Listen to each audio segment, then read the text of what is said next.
Hello दोस्तों, स्वागत है आप सभी के एक और न्यू वीडियो में। दोस्तों, आज की इस वीडियो में हम बात करेंगे प्रश्नावली 11.3 के बचे हुए प्रश्न। यानी देखिए 7 प्रश्नों तक आपका हो गया था, लेकिन 7 प्रश्न तो भले ही हुआ था, हमको सिंपल क्या करना पड़ेगा, 7 को फिर से बताना पड़ेगा। क्यों?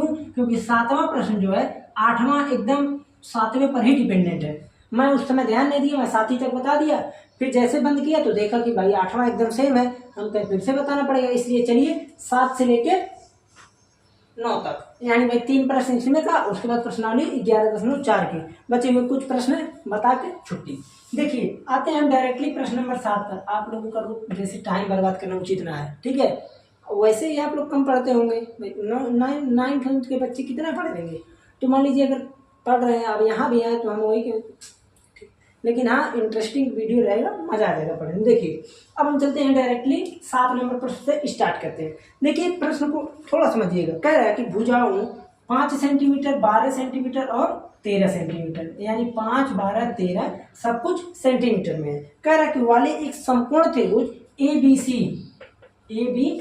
कोई एक त्रिभुज है, भुजा 12 सेंटीमीटर के परितः घुमाया जाता है।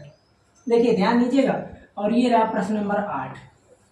इसमें बोला कि एक त्रिभुज है 5, 12, 13 समकोण त्रिभुज है। तो आपको पता होना चाहिए कि भैया जो समकोण त्रिभुज होता है वो 5, 12, 13 का कॉम्बिनेशन होता है। 13 हमेशा कर्ण बनता है, 13 हमेशा कर्ण बनता है, ठीक है। तो यहां से आप बोलेंगे कि डायरेक्टली कि भैया इस प्रकार से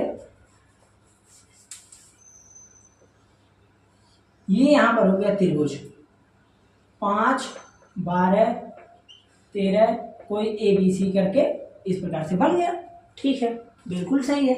फिर उसके बाद देखिए अभी घुमाने की बात मैं नहीं कर रहा हूं, सिंपल काम, इतना ये त्रिभुज बन गया। फिर कह रहा है कि 12 भुजा 12 सेंटीमीटर के परितः घुमाया जाता है, ठीक है। ये क्वेश्चन समझे, भुजा 12 के परितः घुमाया जाता है। अब चलिए डायरेक्टली 8 नंबर प्रश्न पे। यदि प्रश्न 7 के त्रिभुज ABC को यदि भुजा 5 सेंटीमीटर के परितः घुमाया जाए, देखिए ध्यान दीजिएगा, ये घुमाया गया था 7 के परितः और इसको हम घुमाएंगे 5 के परितः, तो 12, 13, 5 ABC। अब आते हैं घुमाने वाले केस पे। देखिए पहले में बोला कि इसको आप घुमाइए 12 के परितः। देखिए घुमाने का तरीका देखिए, सिंपल काम, बीच में इसको रखिए। अगर मान लीजिए कोई घुमाने वाला चीज है, अब क्या करेंगे, मान लीजिए ये इस दूरी अपने एक्सिस पे घूम रहा है, यहाँ पर अगर ये है तो इसको मैं क्या करूंगा, इधर पलट दूंगा, इस चीज को मैं इधर पलट दूंगा। तो मैं जब ऐसे इसको मैं यहाँ पर स्थिर रखा हूँ और जैसे इस चीज को मैं इधर पलटा 12 के रिस्पेक्ट में, ठीक है, तो देखेंगे अब इसको इधर ये कुछ इस प्रकार से मिलेगा और ये बन जाएगा 13 और ये 5 है तो ये बन जाएगा 5, इस प्रकार से बनेगा। आया समझ में? नहीं आया समझ में? फिर से समझिए।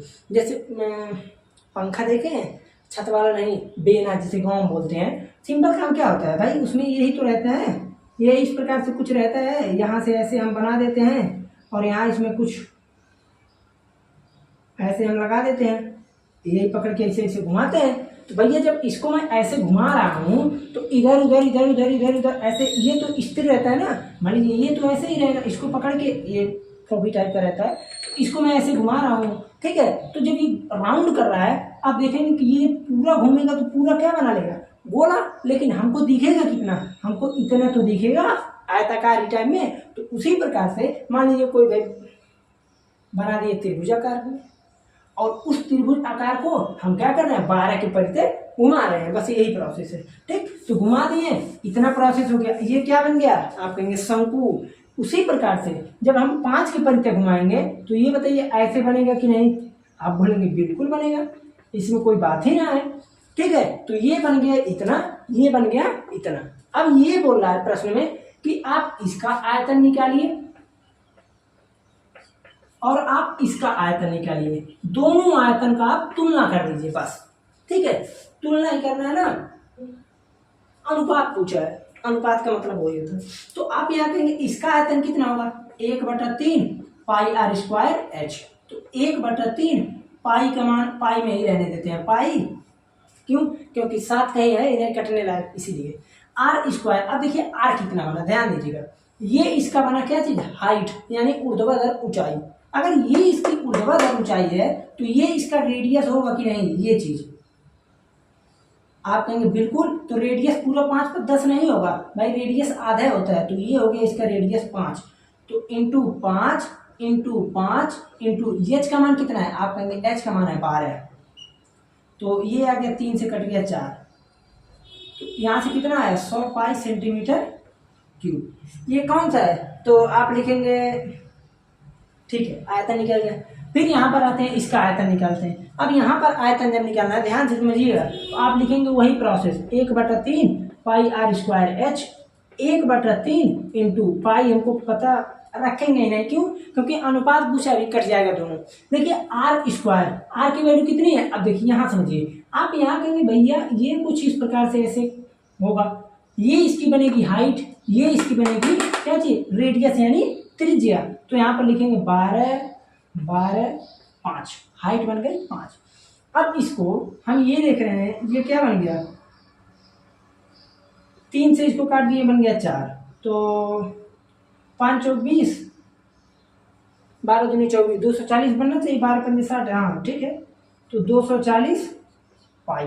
देखिए ध्यान दीजिएगा, ये प्रश्न में क्या बोला है, कहीं पर इसमें कर्ण के परितः नहीं घुमाया है, कर्ण के परितः नहीं घुमाया है। एक समकोण त्रिभुज में कभी देखिए इस हाइट वाले से घुमाया, कभी इसके बेस वाले से घुमाया। जब ये अगर कर्ण से घुमा देगा, थोड़ा सा मैं आपको ओवरव्यू दे देता हूँ, जब ये कर्ण के परितः घुमा देगा, मान लीजिए ये 90 डिग्री बना, तो ये कुछ इस प्रकार से बन जाएगा, ठीक है, और ये जब बनेगा तो आपको थोड़ा समस्या हो सकती है वहाँ पर, ठीक। तो इसलिए क्यों समस्या होगा मैं आगे बताऊंगा, क्लास 10th में इस तरह का सवाल मिलेगा आपको, ठीक है। यहाँ अगर कहीं मिल गया या तो इस एनसीईआरटी में तो ना है, और अगर किसी बुक में हमको मिला, अभी जैसे आप लोगों का बहुत सारा आपको पढ़ाना है, बताएंगे, अभी नहीं बता सकते, पहले नहीं बता देंगे, ठीक है।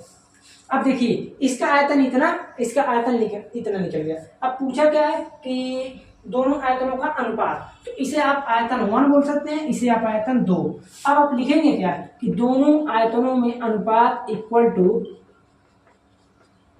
दोनों आयतनों में अनुपात इक्वल टू, आप लिखेंगे आयतन 1 अपान आयतन 2। आयतन 1 कितना है, देखिए सेंटीमीटर क्यूब यहाँ भी लगा दें, आयतन 1 है कितना 100, तो आप लिखेंगे 100 पाई अपान 240 पाई, पाई से पाई कटा, 0 से 0 कटा, 10/24 यानी 5/12 यानी 5:12 में, ठीक है।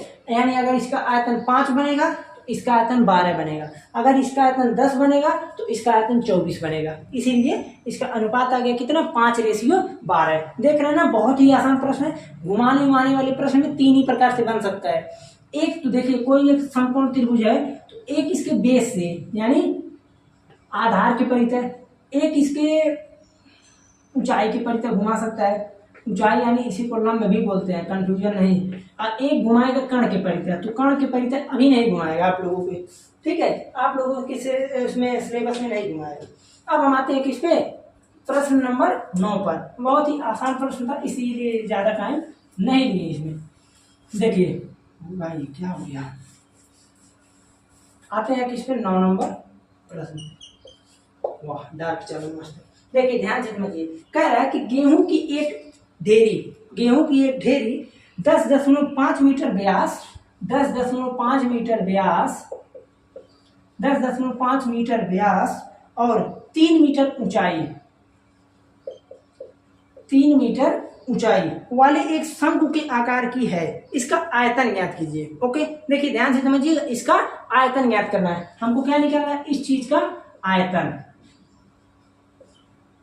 निकालना है। फिर उसके बाद हमको निकालना है कि इस ढेरी को वर्षा से बचाने के लिए कैनवास से ढका जाना है, तो वांछित कैनवास का क्षेत्रफल यानी क्षेत्रफल। अभी क्वेश्चन को हम फिर से आपको समझा देते हैं, ध्यान से समझिए। पहले तो आप समझिए डेयरी क्या है। देखिए जैसे जब गांव में धान गेहूं कटता है, धान गेहूं का मतलब कभी धान कटेगा कभी गेहूं कटेगा।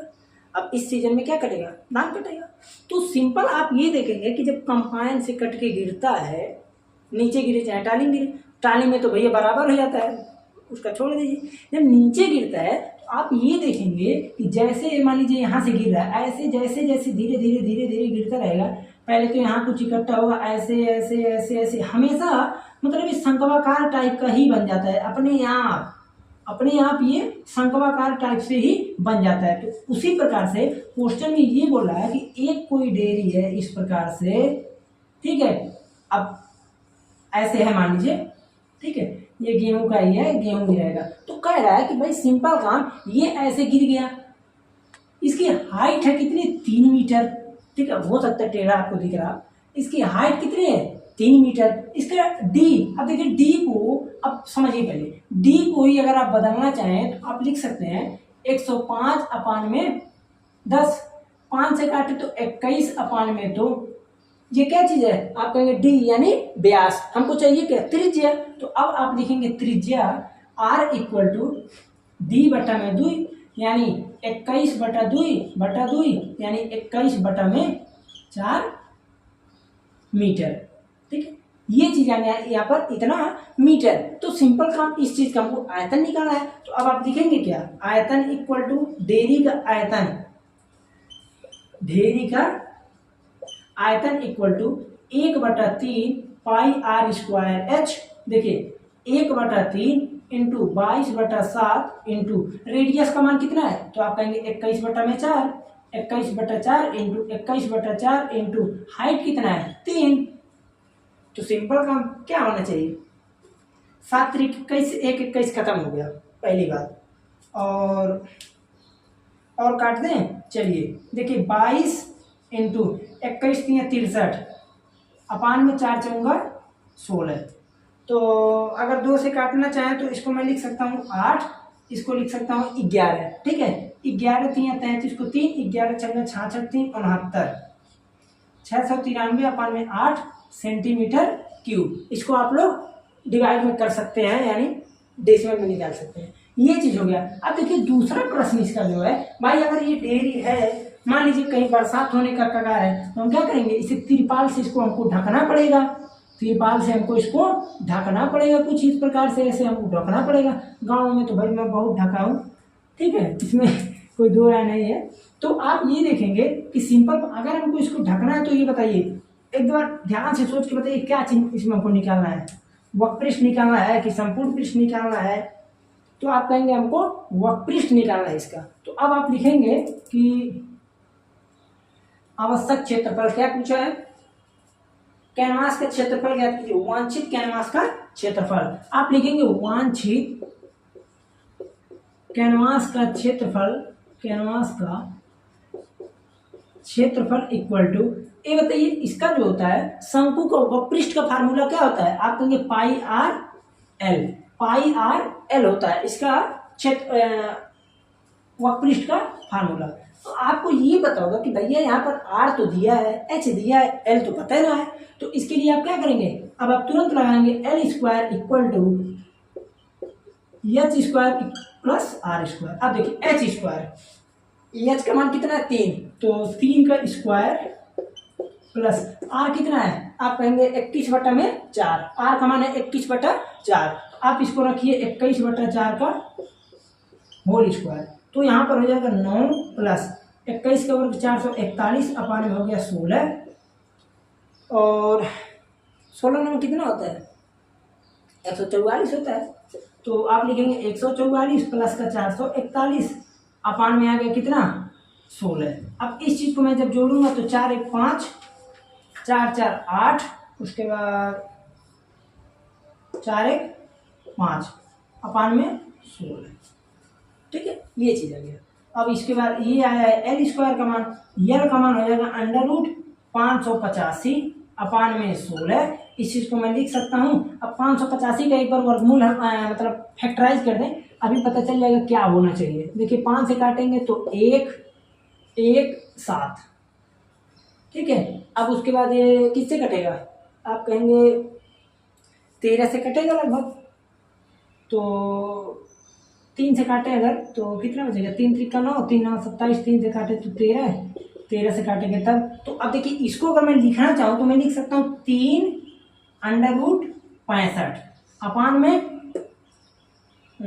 16 का 4 हो जाएगा, ये इसका आ गया एल, एल यानी त्रिज्या ऊंचाई। अब हमको क्या निकालना है, इसके क्षेत्रफल। तो क्षेत्रफल के लिए आप सिंपल क्या करेंगे, पाई आर एल। देखिए 22/7, कहीं आर कटने उठने लायक है नहीं, कटने लायक होगा जरूर।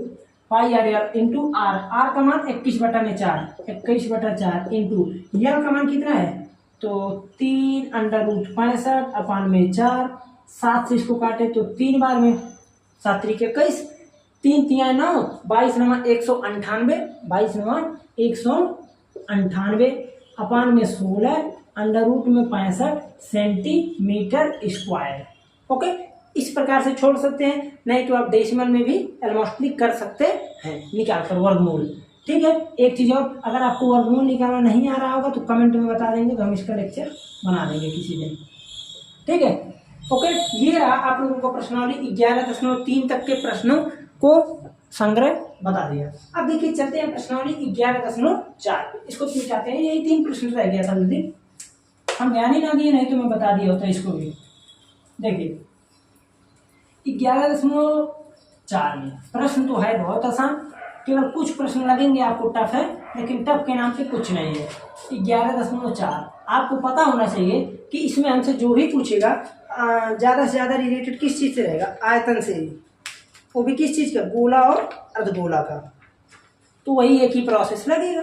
अब हम आ जाते हैं प्रश्नावली 11.4 पे। देखिए पहला प्रश्न, देखिए ध्यान दीजिए, जब पहला प्रश्न को आप देखेंगे थोड़ा ध्यान से, इसमें देखिए ज़्यादा कुछ समझाने वाला नहीं है, सब फार्मूला बेस्ड पे है, तो इसलिए कोई फायदा ना दिख रहा है। देखिए उस गोले का आयतन ज्ञात कीजिए जिसकी त्रिज्या है।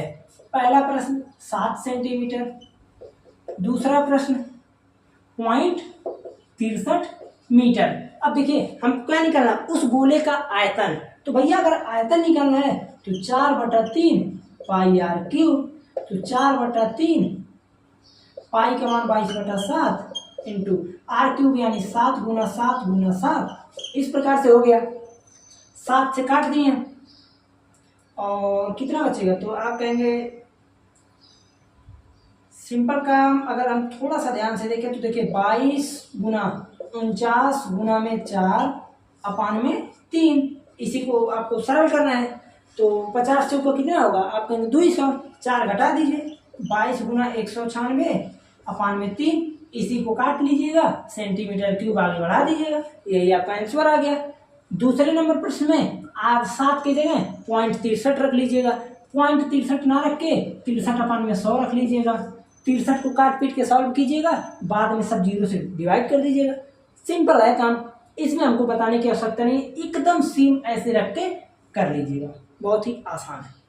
अब आते हैं हम दूसरे प्रश्न पे। देखिए दूसरा कह रहा है कि उस ठोस गोलाकार गेंद द्वारा हटाए गए पानी का आयतन ज्ञात कीजिए जिसका व्यास निम्न है। अब देखिए यहाँ पर दे दिया आपको व्यास, देख रहे हैं ना कितना मुख बना रहे हैं सब, 28 सेंटीमीटर, और यहाँ है 0.21 सेंटीमीटर। तो भैया बहुत आसान है, हमको आर चाहिए 14 सेंटीमीटर, हमको आर चाहिए तो 0.21 अपान में 2, इसी को मैं एक बार सरल कर देता हूँ, मैं वैसे नहीं बताऊंगा।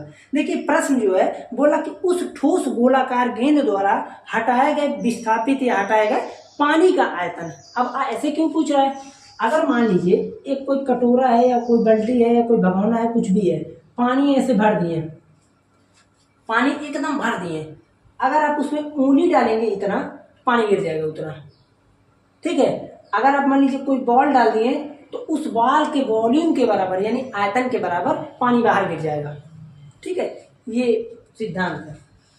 तो यहाँ से इस चीज का हमको चाहिए क्या चीज, आयतन। तो आयतन का फार्मूला वही है अपना 4/3 पाई आर क्यूब, रखिए काटिए, इसी को मैं सरल करना बता दे रहा हूँ। देखिए 0.021 को आप लिख सकते हैं 21/100 इंटू 2, आप लिख सकते हैं 21/200, ये चीज है इसका रेडियस। आया समझ में, पहला दूसरा बहुत आसान था। अब हम आते हैं तीसरा मैं बताऊंगा नहीं, क्योंकि कल का लेक्चर देखे होंगे परसों का, तो आप वहां सब मैनेज कर सकते हैं, क्योंकि हमने सिंपल उसमें आपको बताया है कल के लेक्चर में ही क्या चीज कि अगर कोई व्यास दिया है, रेडियस दिया है, घनत्व दिया है, तो किस प्रकार से हम उसका मास निकालते हैं ये बताया गया है। तीसरा आप लोगों का होमवर्क था और देखिए एक चीज़ मैं और बता देता हूँ, इस चीज़ को आप कर लेंगे, कैसे कर पाएंगे? आप पिछला लेक्चर, इसकी जस्ट पिछला लेक्चर देखिएगा जिसमें मैं एग्जाम्पल कराया हूँ 8 से लेके 13 वर्ग तक, उसी में है आपका 8 से लेके 12 तक, उसी में है आपका कैसे ये होगा बताया गया है। अब हम आते हैं डायरेक्टली क्वेश्चन नंबर 4 पे। देखिए वैसे भी अगर थोड़ा ध्यान से देखा जाए तो क्वेश्चन नंबर 4 मैं बता चुका हूँ, ठीक है। जैसे देखिए ये सब चैप्टर क्या है, आपस में सबको रिलेटेड है एक प्रकार से। जैसे जो हम शंकुम बताएं, जो हम शंकु वाले बताएं, अब इसमें थोड़ी ना चेंज हो जाएगा भाई, बस यही है, आर बदलेगा, एच बदलेगा, ये हाइट बदलेगा, और गोला गोलम केवल रेडियस होता है, तो इसमें क्या ही हम बदल देंगे। देखिए क्वेश्चन नंबर 4 पे आते हैं। क्वेश्चन नंबर 4 बोल रहा है कि चंद्रमा का व्यास, इसको ध्यान से समझिएगा, चंद्रमा का व्यास पृथ्वी के व्यास का लगभग 1/4 है। देखिए चंद्रमा का व्यास पृथ्वी के व्यास का लगभग 1/4 है, तो इसमें कौन सा स्वतंत्र है ये बताइए। पहले क्वेश्चन पूछ रहा है कि चंद्रमा का व्यास पृथ्वी के व्यास से लगभग 1/4 है, पृथ्वी के व्यास से, ठीक है। तो यानी स्वतंत्र हुआ यहाँ पर पृथ्वी, तो आप यहाँ पर मान लीजिए कि पृथ्वी का व्यास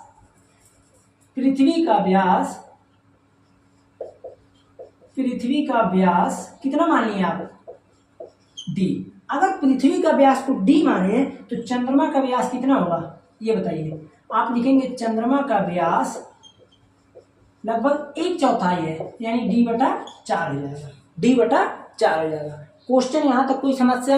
आप बोलेंगे बिल्कुल नहीं। सिंपल क्या किया, पृथ्वी का व्यास हम मान लिए अपनी तरफ से d, आप x मानेंगे तो x/4 होगा, लेकिन चूंकि डायमीटर है d ही मानते हैं। फिर उसके बाद कह रहा है कि चंद्रमा का आयतन पृथ्वी के आयतन की कौन सी भिन्न है? देखते हैं। चंद्रमा का आयतन पृथ्वी के आयतन की, दोनों का भी रेशियो निकालेंगे बराबर हो जाएगा बात। देखिए ये था पृथ्वी का व्यास, ठीक है। अगर हम पृथ्वी का रेडियस निकालना चाहें तो इसको मैं क्या लिख सकता हूँ, r/2 नहीं d/2, ठीक है। इसको मैं लिख सकता हूँ d/8। कैसे भाई, d/4 का आधा d/8 ही होगा, इसमें दो रहा है ही ना। अब देखिए हमसे ये बोल रहा है कि चंद्रमा का आयतन पृथ्वी के आयतन की कौन सी भिन्न है? चंद्रमा का आयतन, तो हम यहाँ पर अगर निकालना चाहें अनुपात, तो हम लिखेंगे क्या चीज, चंद्रमा का आयतन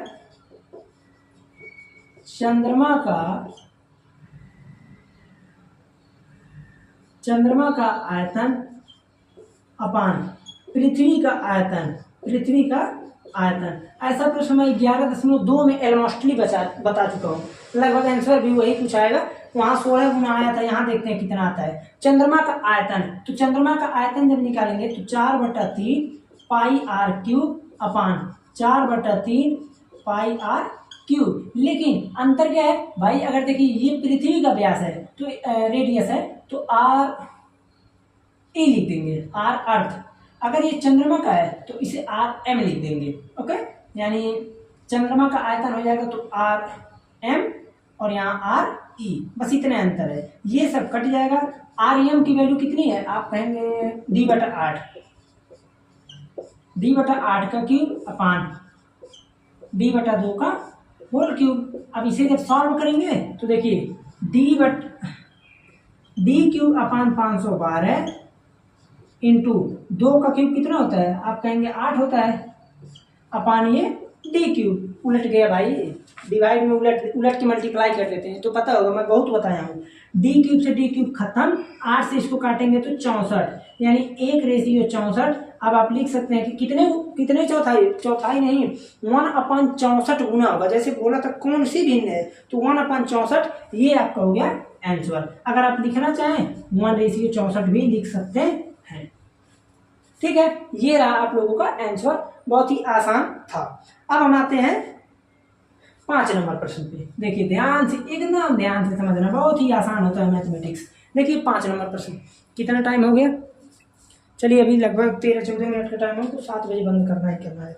देखिए 5 नंबर प्रश्न बोला कि व्यास 10.5 सेंटीमीटर वाले एक अर्धगोलाकार कटोरे में कितना लीटर दूध आ सकता है। व्यास 10.5 सेंटीमीटर वाले, डी का मान 10.5 दिया है। कह रहा है कि ये एक अर्धगोलाकार कटोरा है, इसमें कितना दूध अधिकतम आ सकता होगा, किसमें, लीटर में।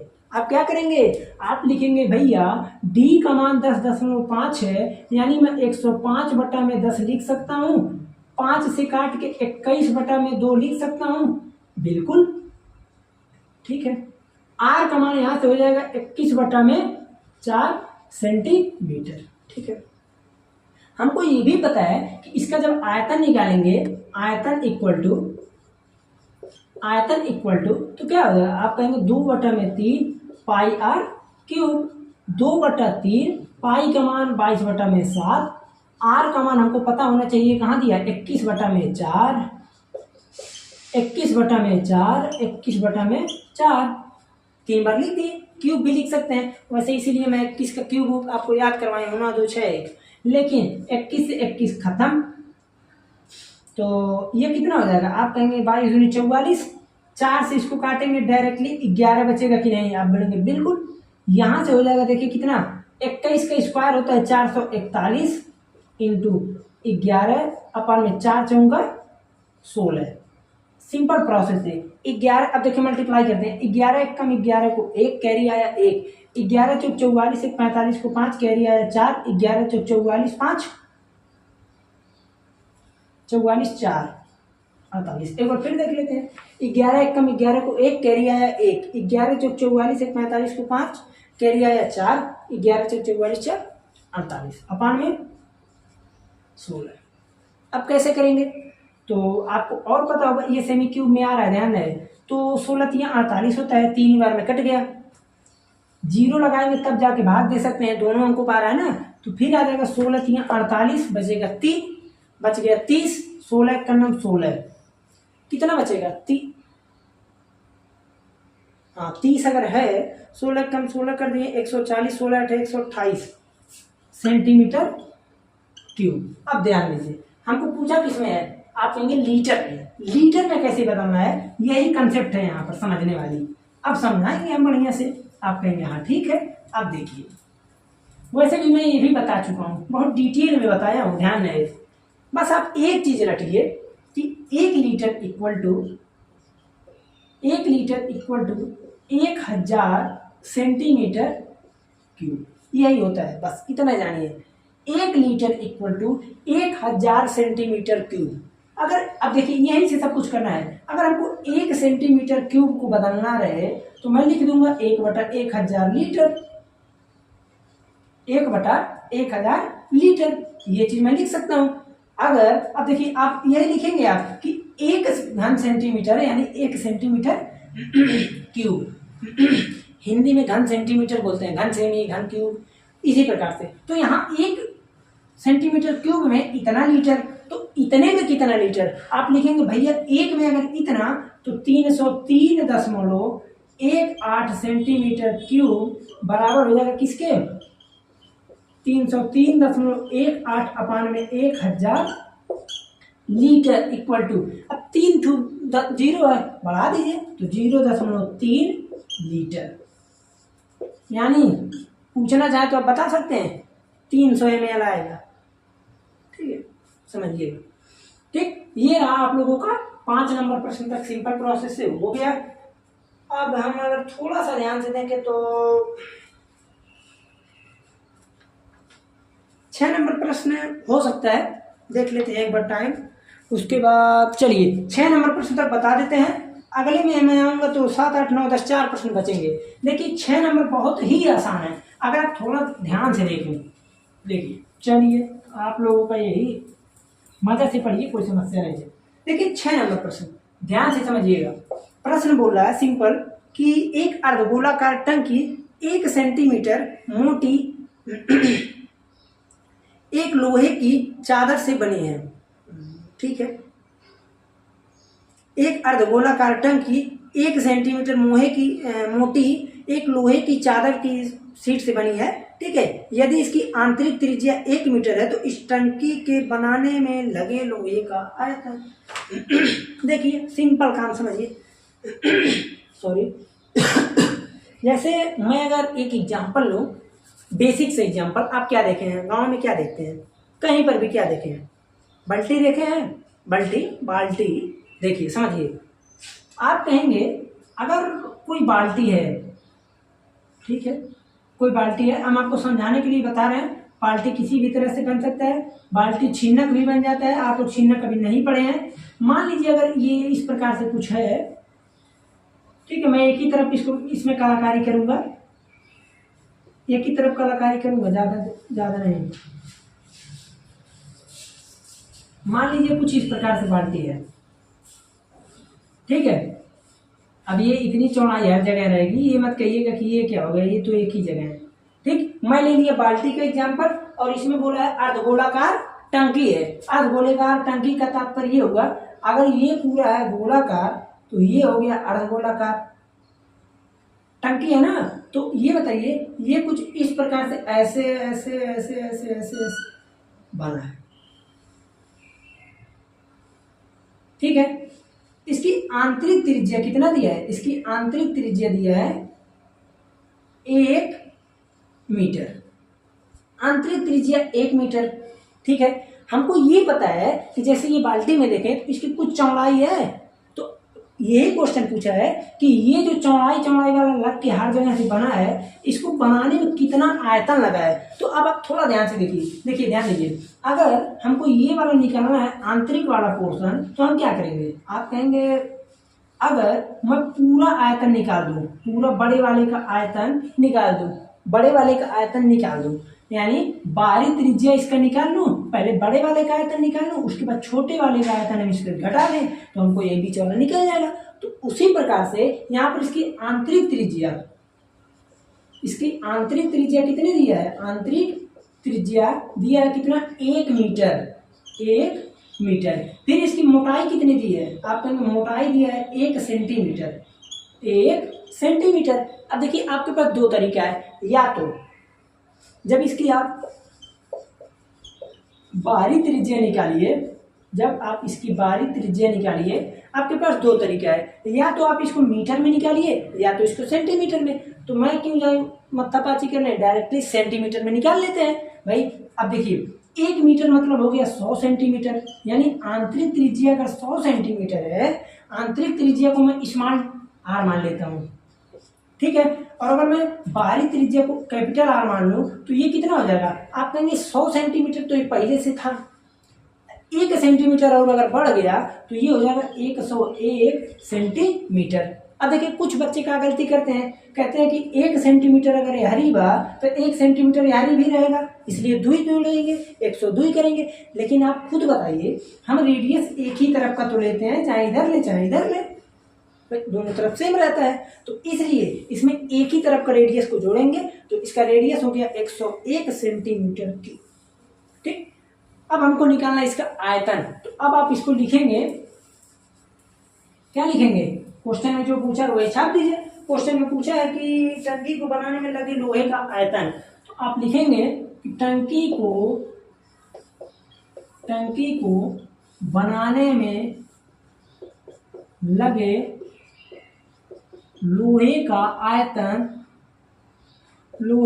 आयतन इक्वल टू, अब देखिए ध्यान से समझिए, बड़े वाले आयतन यानी 2/3 pi r cube minus 2/3 pi r cube.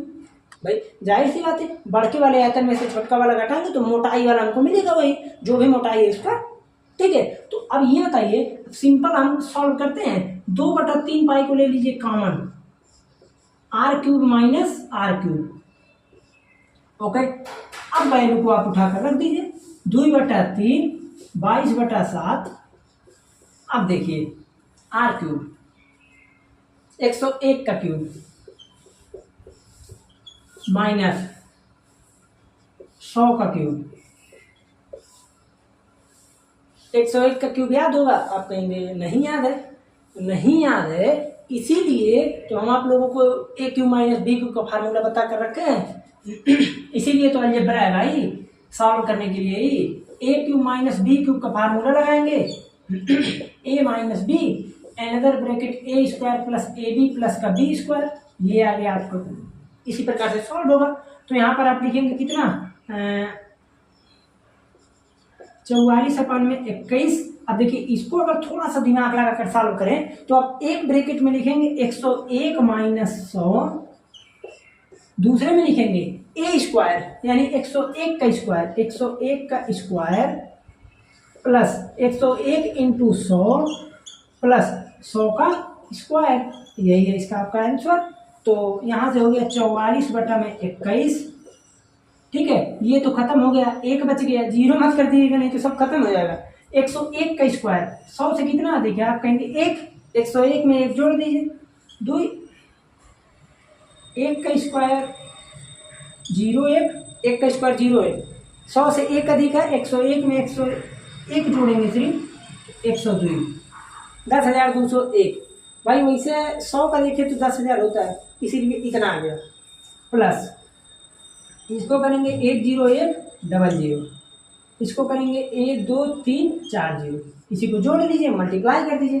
तो यहाँ से जोड़ेंगे तो देखिए सभी का इकाई अंक लीजिए, ये यानी देखिए यहाँ से 0 0 1 तो आ गया कितना 1, 0 0 0 0 0 1 2 2 1 3, 0 0 0 0 1 1 1 3। ठीक है, और उसके बाद हो गया ये 44/21। ठीक, इसी को आपको सॉल्व कर लेना है बस, उसके बाद हो जाएगा। तो ठीक है, इसको आप सॉल्व करेंगे आ जाएगा सेंटीमीटर क्यूब, आसानी से आप लोग कर लीजिएगा। या तो आप सिंपल प्रोसेस कीजिएगा भाई, 101 का 3 बार मल्टीप्लाई करके क्यूब निकाल लीजिएगा, 100 का क्यूब निकाल लीजिएगा, यही आपका बचेगा 30,301। हाँ ठीक है ना, ये रहा आप लोगों का आंसर। सिंपल प्रोसेस से 6 नंबर तक हो गया। अगले लेक्चर में कोशिश मेरा ये रहेगा कि 7 से 10, 7 8 9 10 4-5 प्रश्न है, सभी को बता दें। ठीक है, तो चलते हैं, मिलते हैं फिर अगले लेक्चर में। कोई भी समस्या है तो कमेंट में जरूर बताइए, और अगर चैनल पर आए हैं तो देख रहे हैं, अच्छा लग रहा है तो सब्सक्राइब जरूर कीजिए, दोस्तों के साथ शेयर कीजिए। कोई और समस्या आती है तो कमेंट में अवश्य बताइए।